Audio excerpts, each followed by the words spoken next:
Hey, everybody, this is Heidi St. John. Welcome to the Heidi St. John podcast. Lots and lots of things to talk to you guys about today. The Trump crackdown on crime in D.C. is making the left lose their ever-loving minds, and I am absolutely here for it. I love the hypocrisy. This is Mailbox Monday. I'm going to be answering your listener questions. It's going to be a great episode, you guys. Stick around. I think you're going to be encouraged.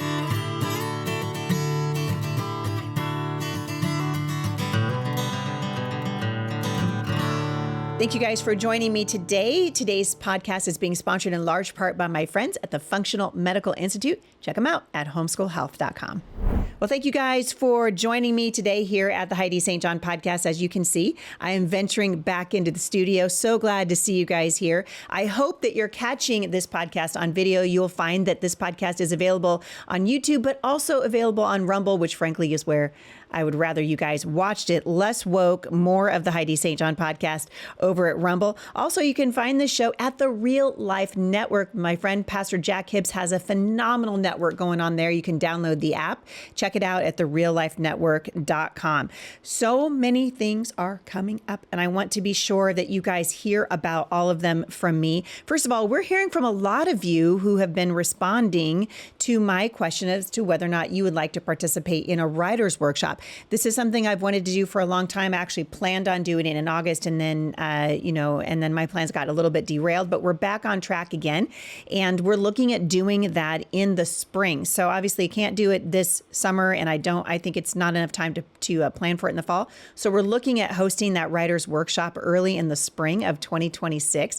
And if you would like to come to that, I can tell you a little bit about what I'm planning on doing. So one of the things that I want to do is teach you how to take a concept for a book idea that you have all the way to publishing. We're going to talk about whether or not you need an agent, and do you need a social media following, and how do you build those platforms. These are all things that I've been working on now for about 20 years. I've published 12 books myself. It's something I'm passionate about. A long time ago, a man who used to represent me as an author told me that a book magnifies the ministry of the message that God puts on your heart. I think that's absolutely true.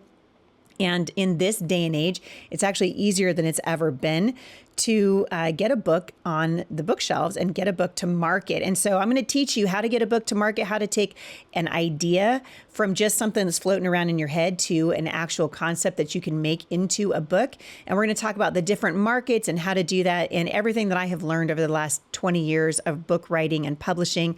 I want to bring that to you in a masterclass. If you're interested in doing that, it's going to be about a day and a half, jam-packed full of information. It's going to happen right here in the Pacific Northwest. If you're interested in that, we're compiling a list right now. Just go to HeidiSt.John.com/Mailbox Monday. Fill out that form. Make sure that we have your email address. If you want to, even in the notes, you can put a phone number in case we decide to text people. But we're going to put that event together. I'm just gauging right now to see if we have enough to make it a go. And if we do, I'm going to put it on the calendar. And those of you who have shown me that you're interested, you're going to have first crack at it, because it's going to be a very small event. I'm looking at a max, I think, of 15 people. And so if that's something that you're interested in, let me know. Go to HeidiSt.John.com/Mailbox Monday. Also, I'm very excited to announce that something I have wanted to do for a really long time is coming to fruition. So you guys know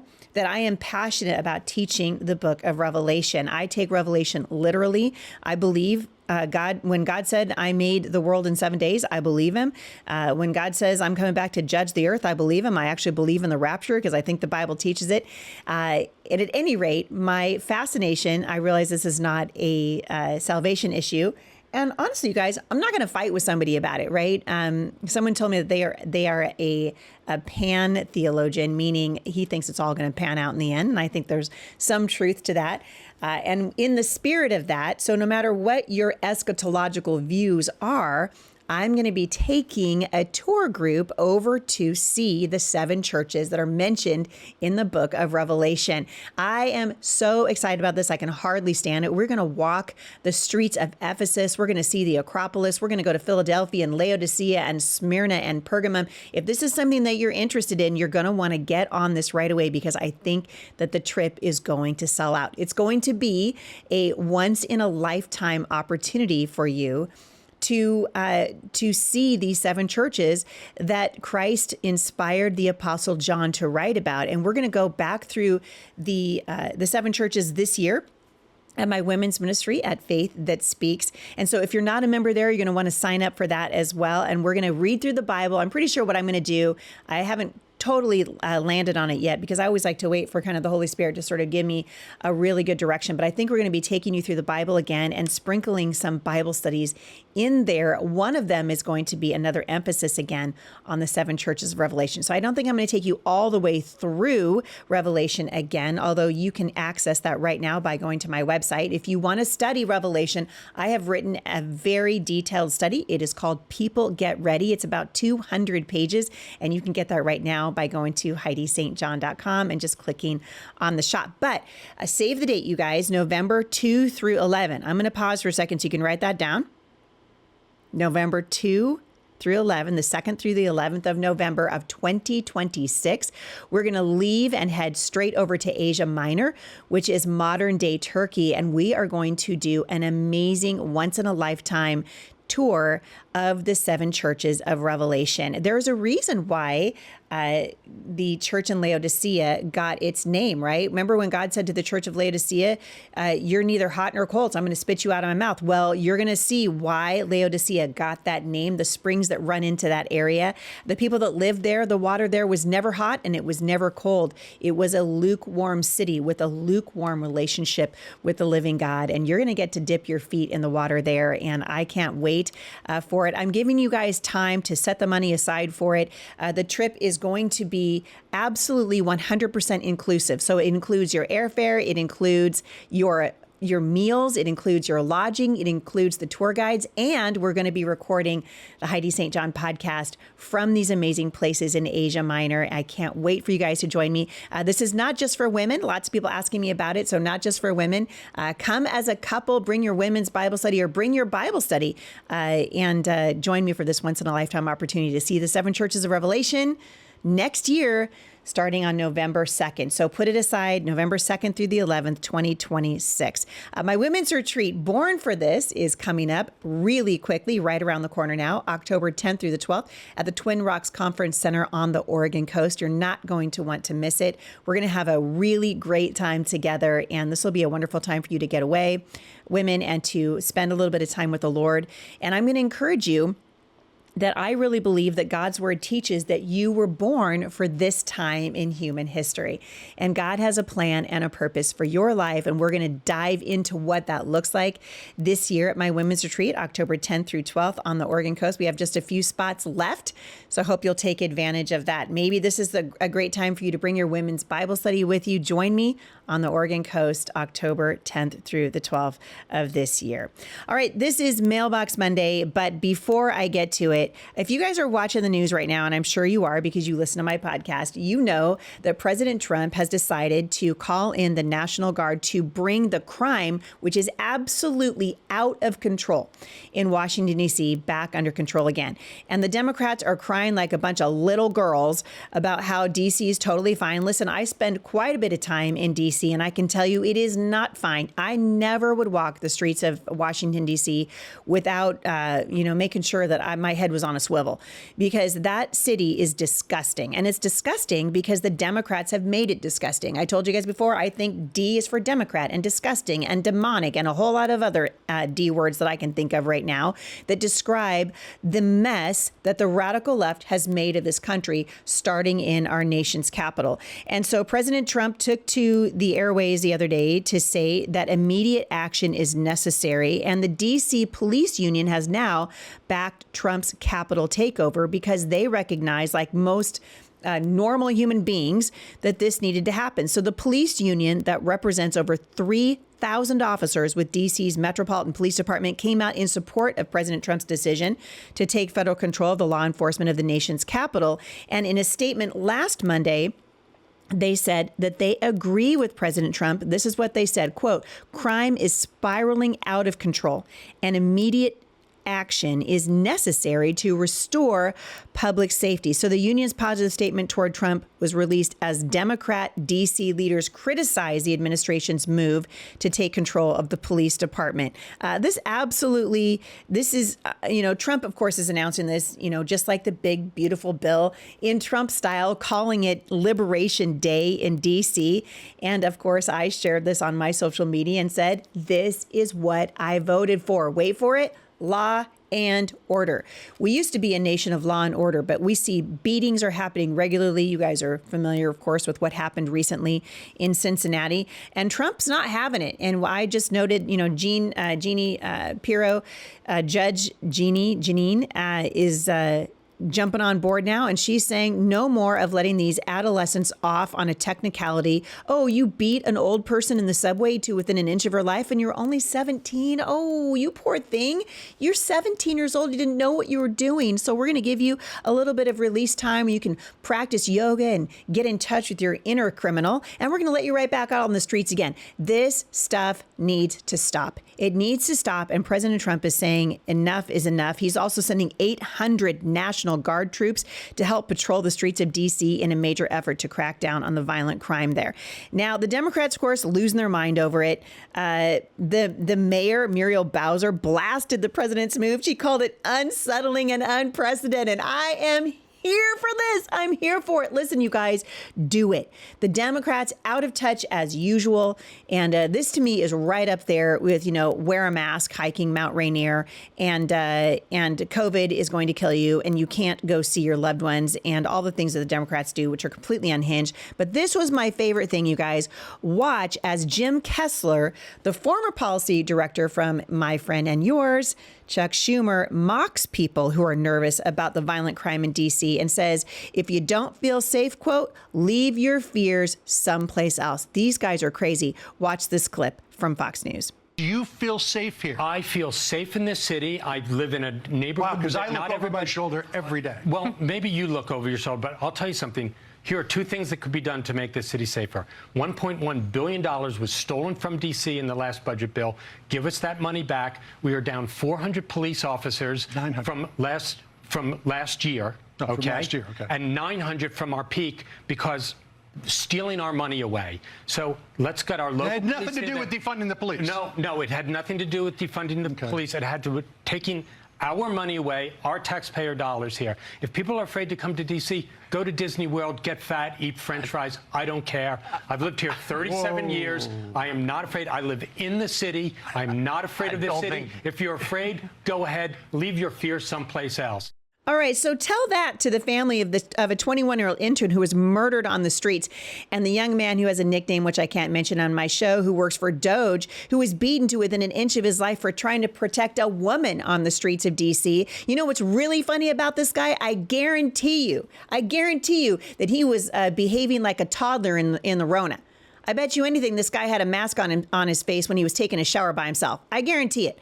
So for him to say, take your fears someplace else, why don't you go someplace else? That's how I feel to the Democrats. President Trump trying to restore law and order. He wants the city of D.C., the capital of our nation, to be beautiful again and not be crime ridden.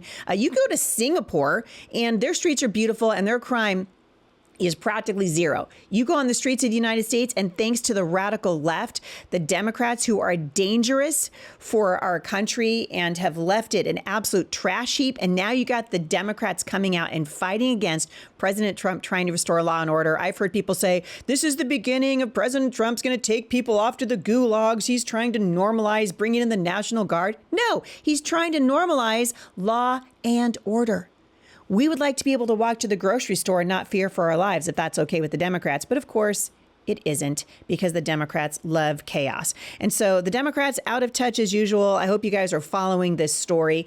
We can never let what has happened to our nation happen again. This insanity that we have lived through, COVID, we've lived through transgenderism, we've lived Russia, we've lived through stolen elections, we've lived through so many things. Do I like everything that President Trump does? No. but I like most of it. This is absolutely what I voted for. And so, you guys, I'm continuing just to pray for the president. I hope that you will too. We don't have to agree with everything. And as I've told you guys before, we shouldn't be looking for complete uniformity inside of the conservative movement, but we absolutely need unity. So don't let the Democrats tear you apart. We need law and order in this country, and we need it right stinking now. And in fact, I wouldn't mind if he sent the National Guard to Seattle. Let that sit. Moment of silence for how messy and screwed up Seattle is right now. I went into Portland the other day for an appointment, and my appointment was held near the Pearl District. If you guys are familiar with Portland, then you know that is, or it used to be, a very beautiful sort of bougie suburb of downtown Portland. And there were tents every 15 feet. I saw a guy literally bent over from his waist, completely wasted, probably shooting up heroin and methamphetamines and Lord only knows what else, fentanyl on the streets of Portland. It is a shame. And this is happening because of Democrats. Make no mistake, this is not happening because of conservative leadership. This is happening under the watch of Democrats. It's happening in every blue city across America. And I applaud President Trump for trying to bring an end to it. All right, you guys are sending me amazing questions. By the way, lots of questions also coming in about our Homeschool Resource Center training. We are starting an association for those of you who want to start your own Homeschool Resource Center. We're going to teach you how to do it. And if you want to become part of our association, we're going to open that up to you in January of 2026. If you want to come for our one-day event, that's going to happen January 31st, 2026, right here at the Homeschool Resource Center. I continue to believe that if there were centers like this one in every city across the United States, we would start to see radical systemic change for the better happening in our country, because we are teaching the Constitution here. We have a high academic standard. We're teaching the trades. And in fact, we just finished on this Saturday. We just did a luncheon because the Homeschool Resource Center is building a separate building that is going to be 100% committed to teaching the trades, bringing back the trades. AI is never going to be able to replace a plumber or an electrician or a carpenter. We will always need these jobs, and we're going to focus on them here at the Homeschool Resource Center. If you'd like to find out how you can do that, join us. January 31st, 2026, bring your homeschool co-op leadership team, anybody who's interested in starting a homeschool resource center, and we're going to show you how to do it. Registration for that will open in October of this year, so watch for it. In the meantime, save the date, January 31st, 2026. Anonymous. I'm going to start with an anonymous letter that I got from South Carolina today. If you guys want to submit your questions to me, you can do that. You can do that by going to HeidiSt.John.com/Mailbox Monday. That's HeidiSt.John.com/Mailbox Monday. She says, "Dear Heidi, the Lord prompted my heart to read through the Bible chronologically last year, and it completely changed my life." Listen, I'm going to stop right there and say, this is what we're doing at my women's ministry at Faith That Speaks. We are reading through the Bible. I agree with you, Anonymous in South Carolina. It is life-changing. It is life-changing. Why? Because the Word of God is living and active, sharper than any two-edged sword. It's able to cut through all of the garbage that we see today. And in fact, right now, we're reading through the book of Jeremiah. And I was struck a couple of days ago by the very explicit warning that Jeremiah gave to the Christians there. And he was saying, or to God's people, to the Israelites, and he was saying, listen, you guys, there are lots of people walking around right now in the streets telling you that they have a prophecy from the Lord. They're saying that they speak for the Lord, but they don't. And I thought of every woke church that's on so many different street corners of cities across the United States, of people who say they speak for the Lord and don't. And when you read through the Bible, all you got to do is read through it one time. We're going to do it again next year, so I think we should be doing it every year. But all you have to do is read through the Bible to recognize that it's not really that hard to understand God's heart. It's not hard to understand his heart for marriage. It's not hard to understand his heart for creation. This is why my friend Ken Ham says that we must hold to a literal view of creation. Because if we don't believe what God says in his word, if we can't take him at his word in Genesis, then why should we take him at his word in 1 Corinthians? Why should we believe what the prophets had to say in the Old Testament? We must take God at his word. And once you read his word, you understand, oh, wait, God did have a design for marriage. God does have something to say about salvation. God does have something to say about the value and the sanctity of human life. God does have something to say about how we should handle our money. God does have something to say about politics, right? In Jeremiah, the book of Jeremiah also says that we are to pray for the peace and the prosperity of the cities in which we live. This is Jeremiah 28, I believe, because if it prospers, we also prosper. Christians should be involved in the governance of their cities. We should care about it. The Bible clearly says this. So I applaud this listener in South Carolina for reading through the Bible.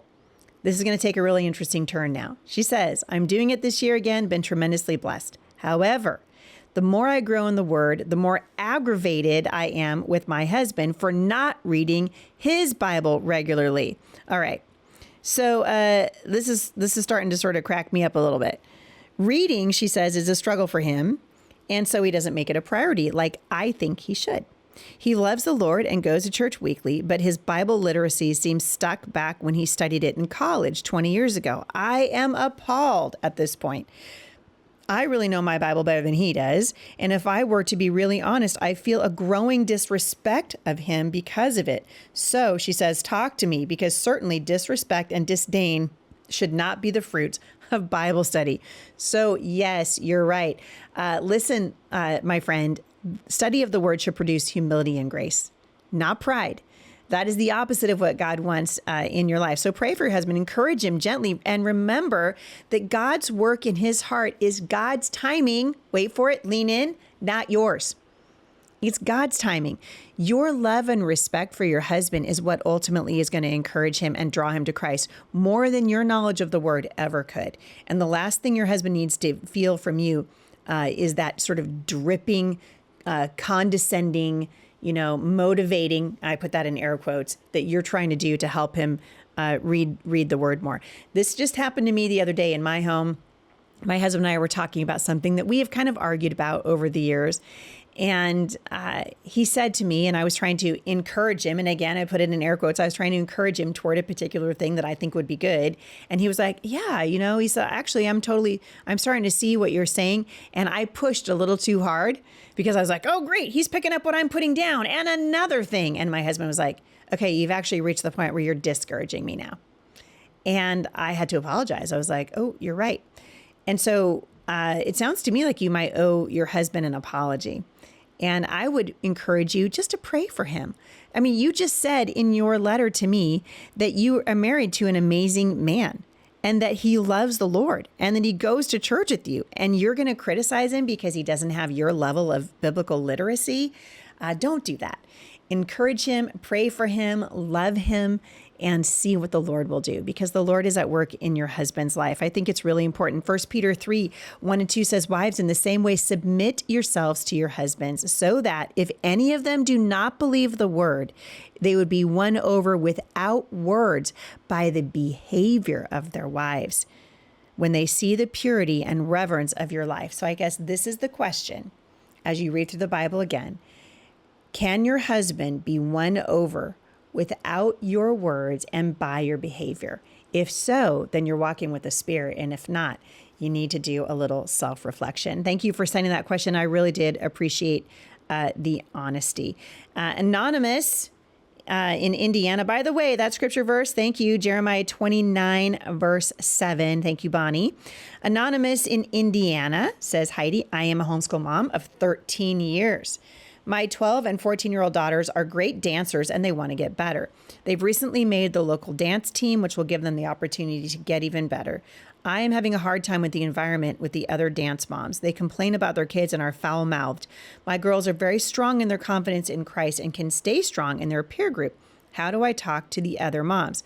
I feel like we're in this place to be salt and light, but I'm struggling with it. I can't relate to them. It makes me sad every time I'm around them because they are lost. Anytime I do speak up, I feel like they think I'm better than they are. How do I connect with them and show them the love of Christ?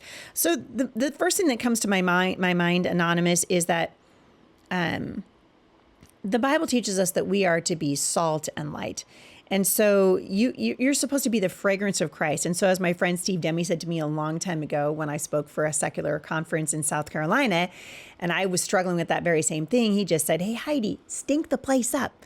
be the fragrance of Christ. These women should want to be around you. So maybe when you come to the next dance practice, you're saying, hey, would you guys anybody like coffee? I'm going to pick some up on the way in.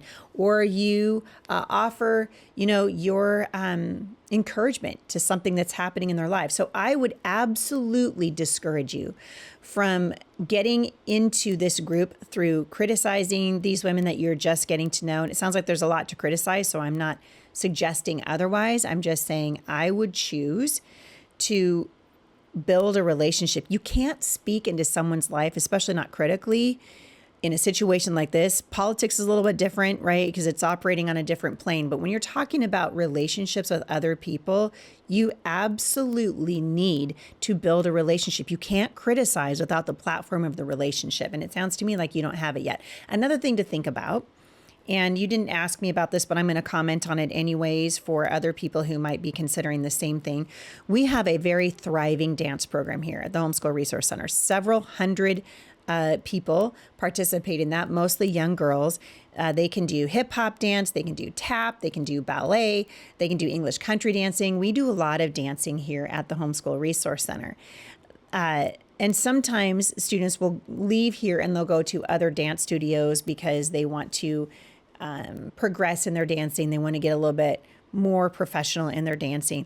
I'm sorry, but there's a lot of wickedness that happens inside of these dance companies. And so we really just need to decide what is it that we want our kids to do, and we point them in that direction. If Sailor wanted to, when she's finished here, when she graduates from high school in a couple of years, she could become a ballet teacher because she'll have that much experience. There's a lot of things that she can do with dancing, but the most important thing that she did was develop relationships with other young women who love the Lord and be trained in the art of dance by teachers who love the Lord and are pointing the students to him.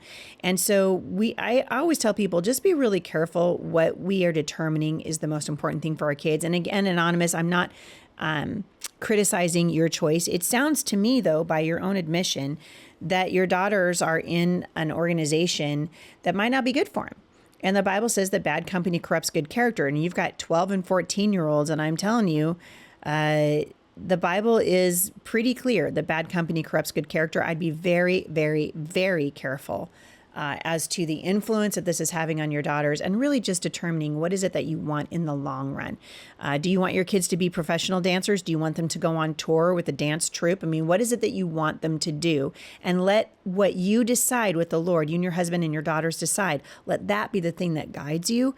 And then hopefully you'll have some good direction from the Lord on that. Hannah in Pennsylvania. She says, I loved hearing your support for single moms homeschooling in a previous episode. I'm willing to do anything to keep homeschooling because I believe and agree that it's the best thing for my kids. But first, I have to make it through court. My ex-husband is pushing for public school for my kids because I am pro-homeschooling. I'm doing my research, but wondering what your arguments and proof would be for the fact that homeschooling allows more flexibility, more independence, and socialization for kids and not less. All right. First of all, my heart goes out to you. This is so difficult. I get letters like this all the time. Unfortunately, when couples divorce and they were homeschooling before, it almost always becomes a tool that the other one uses to beat over the head of their spouse. Usually it's out of spite, because there's no way you can prove that the public school is better for your kids than homeschooling. Absolutely no way at all, because homeschooling is not just an educational choice. For most of us, it's a discipleship decision. That's why we're doing what we're doing. And so we're talking about who gets the primary influence over your children during the most formative years. And so if your ex is pushing for public school because you're pro homeschool, I promise you it's not just about academics, it's about worldview. This is a worldview discussion that clearly you guys are differing on. My sense is that your husband's trying to hurt you. And he's going to use the kids to do it. And ultimately, unfortunately, this is going to hurt your children too, because the public school system, as it is right now, you guys have heard me say this a million times, is not neutral. There's no such thing as a neutral education. It's discipling your kids in a set of values that often stands in direct opposition to what we read in the Word of God. And no matter how good, and I put that in air quotes, a teacher is in the public school system, they can't undo the fact that the system itself is broken and it is hostile to a biblical worldview. And so, Mom, you know your kids better than anyone. God has given you the responsibility to train them up in the way that that they should go. And so it doesn't mean that you're sheltering them from reality. It means that you take seriously the job of discipleship. So here's a couple things I'd encourage you to do. And I've had these conversations with moms walking this road, unfortunately, many times over my last, 25 plus years of homeschooling and doing ministry. Keep your conversations to about what's best for your children. Because I promise you, your husband has lost sight of what's actually best for your children. What is best for them spiritually and emotionally and academically, and then be ready to explain the why of homeschooling. Not make your argument about, I don't like the public school, but really good positive affirmations for what you are actively giving your children through their public school or through their home education. And so God's in the details, even in custody disputes. Ask the Lord to give you wisdom. He absolutely will. You are your child's best advocate. This is not the time to shrink back. It's the time to lovingly and firmly stand for what you know is right and what is best for your children. And so I think you could say something to your husband like this, listen, or even to the courts. My decision to homeschool isn't about keeping my children from something. It is about giving them the very best start in life. And you can make a tremendously powerful case for why this is true. You can say, I want to protect their innocence while they're young. I want to give them an excellent education that's tailored to their learning styles and to their strengths and their needs. And I want to make sure that their values are rooted in the things that I care the most about. And in today's public school system, those priorities are being undermined every single day. And so you can tell them homeschooling is not just about academics. It's about character. It's about critical thinking. It's about preparing my kids to step into the world equipped and ready to thrive as adults. And so I really do think, unfortunately, this is going to continue to happen in divorce. This is, as I said before, I think you're going to have to be assertive because your husband has lost sight of what's best for your children, and he's really trying to hurt you because he knows, this is just my hunch. Obviously, I don't know your husband, and I'm not in divorce court with you, but typically, this is the way that it is. And the public schools are not neutral. And so protect the integrity and the upbringing of your children. Make your argument about why homeschooling is best, not just a bashing session on the public schools.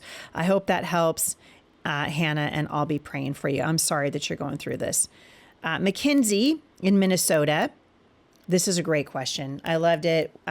So I have a new producer on the show. When Bonnie showed this to me, I literally laughed out loud. So it's like funny, but not funny. Well, Mackenzie, you'll see what I mean.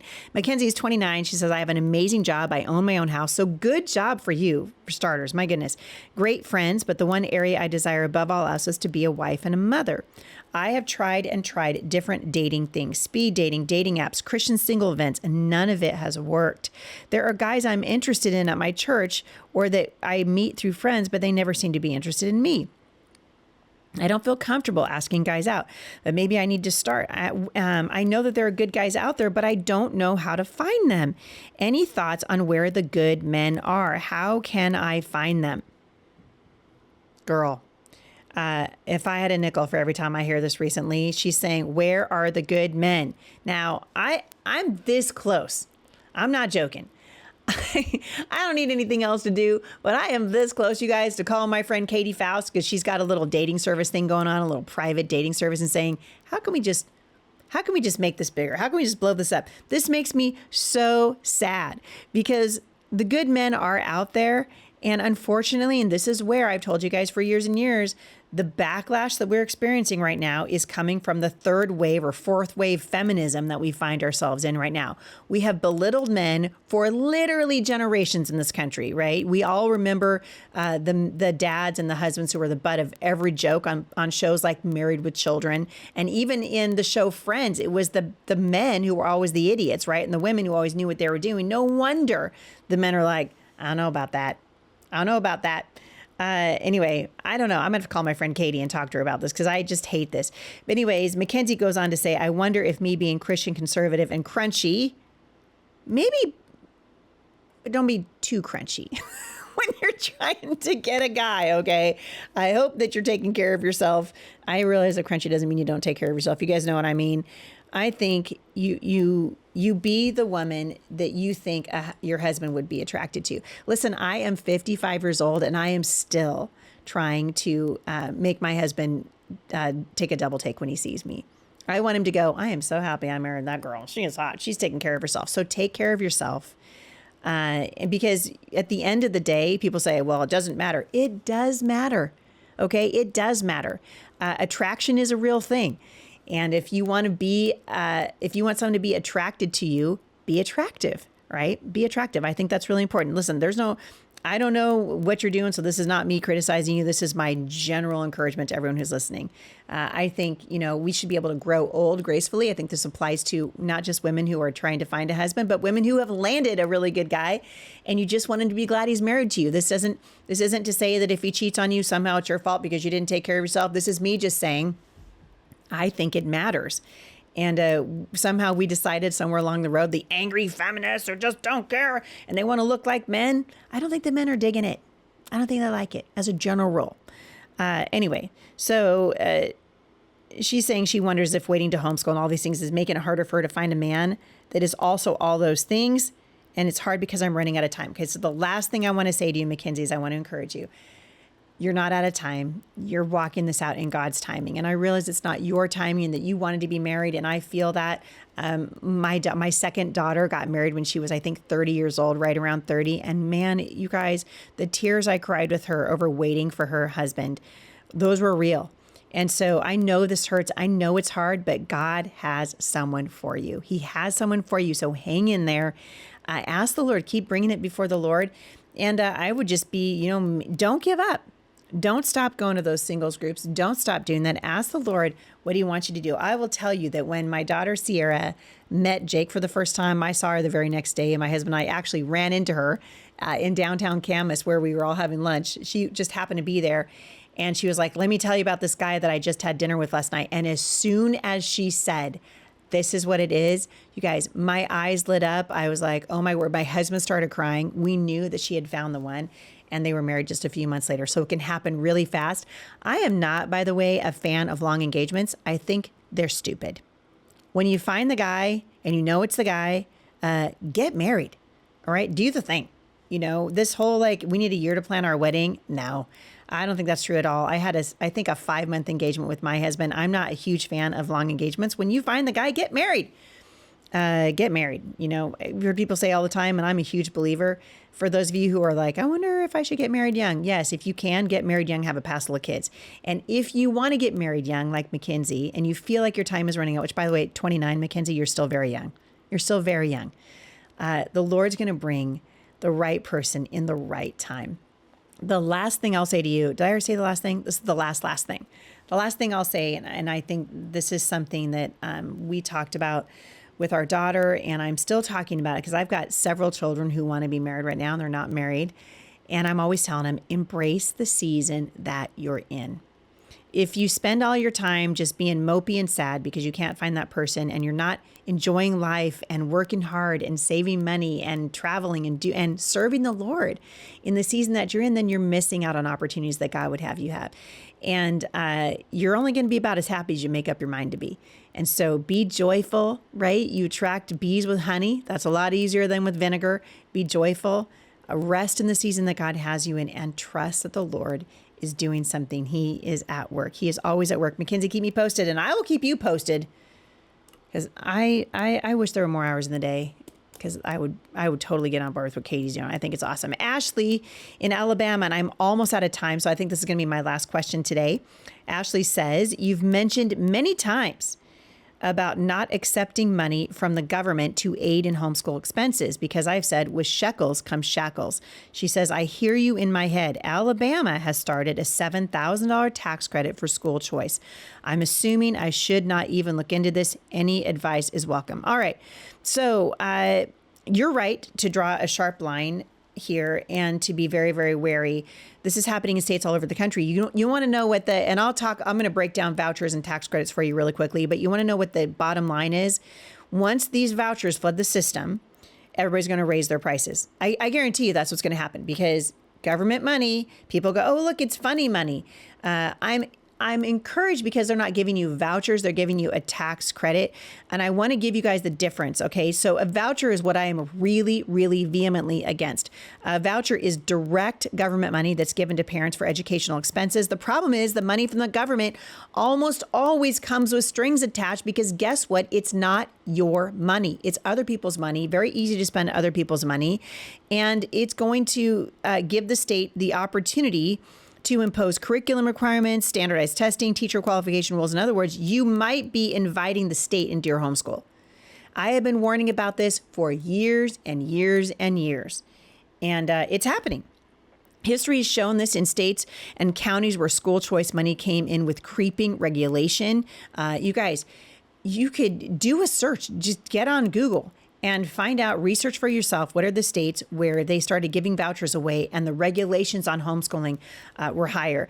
A write-off really is just reducing your taxable income. So for example, if you earn $50,000 and you have $1,000 in qualifying homeschool deductions, then the IRS is going to tax you as if you made $49,000 instead of $50,000. So I'm actually not opposed to the tax write-offs because it really is, they're just saying, okay, we're not going to tax you on that money. The key difference is the vouchers is that you're not taking government money, you're just keeping more of your own. I am actually a pretty strong proponent of tax write-offs for lots of things, all right? We should be, the government is, especially here in Washington State, we are being taxed into oblivion. We are being taxed into oblivion here in Washington State, in Oregon, in California, in New Jersey. So many states, if they're run by a blue government, I guarantee you they're taxing you guys to death. And so I'm a huge fan of tax write-offs and deductions. Tax credits versus tax deduction. A tax deduction is a write-off which lowers the amount of income that the government taxes on you, and a tax credit directly lowers the amount of tax that you owe. So it's different. So, for example, if you owe $2,000 in taxes and they given you a $500 tax credit, then you don't owe $2,000. You now owe $1,500. So credits are generally more valuable than deductions because they reduce your dollar for dollar tax liability. And so I'm in favor of the least amount of government interference that we can possibly get. So my favorite method for reducing your burden, financial burden, is a tax deduction. A tax deduction or a credit, not the same as a voucher because the government's not handing you money to spend. It's simply letting you keep more of what's already yours. Vouchers increase government oversight and leverage over education choices, and tax deductions and credits reduce the financial burden without automatically increasing government oversight. This is what I think you need to be careful of. Here's the bottom line. Vouchers increase government oversight because government funds equals inevitable government control. And this is true no matter what. You guys think about this way. If the government gives you money, then the government's going to say, this is taxpayer money. And the taxpayers, because it's their money, they have a right to have a say in what you do with it. You guys need to think about this. Really think about it critically. A deduction or a credit is your own money, but sometimes with rules about what qualifies. And so if we want to preserve homeschool freedom, the safest path is to fund it ourselves and keep the government's hands out of our homes and out of our schoolrooms. I'm always a fan of just not taking government money, period.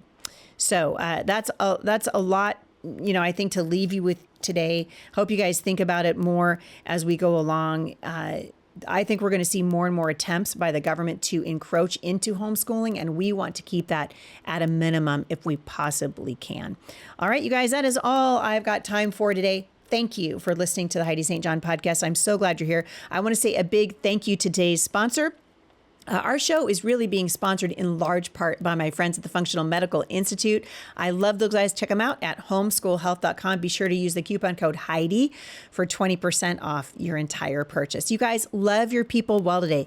Get off the bench and onto the battlefield, and I will see you right back here again at the intersection of faith and culture.